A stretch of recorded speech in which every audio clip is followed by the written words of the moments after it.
he mentioned about the awareness, then demand. That was none. Yeah, but I believe in India, it's the first regulation because I always say environment is a cost, is it not a revenue, and it's a public good. So any public good is a cost. It is not a revenue. So developers, as Shweta mentioned, that EC.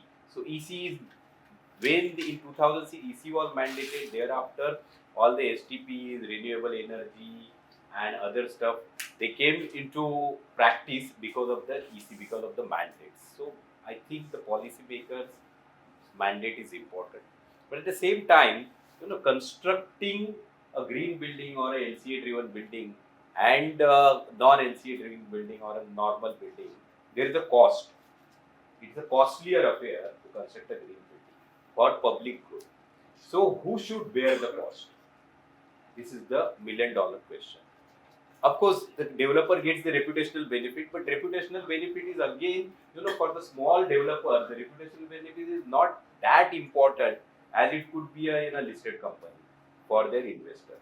So, from where the cost can be made out for the developers, they are doing the public good.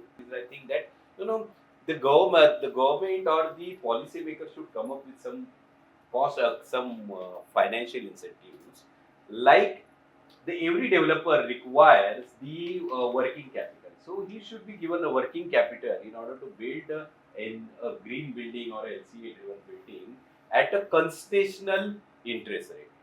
Might be 15% is the normal one. So if he is constructing a green building, it can be a 13% or a 14%, at least a percent from the supply side, so that the many developers will go for the green building because it's a public good from the supply.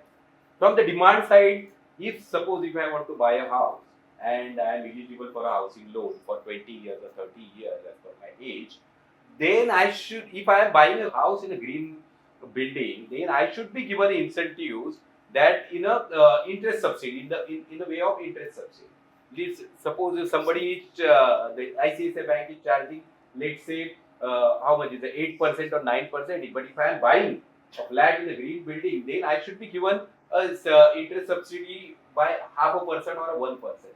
Because for me, 1% and 0.5% over a period of 30 or 40 years is a huge. So, from a demand side, is equally important. Now it's up to the government, because we are here.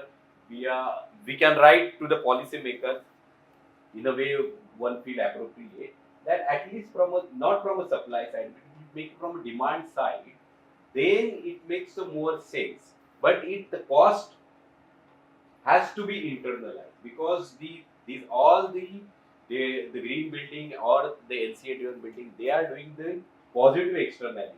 So that cost of the positive externality which is borne by the developer has to be internalized by way of giving some sort of a financial incentive. Yeah. Thank you very much.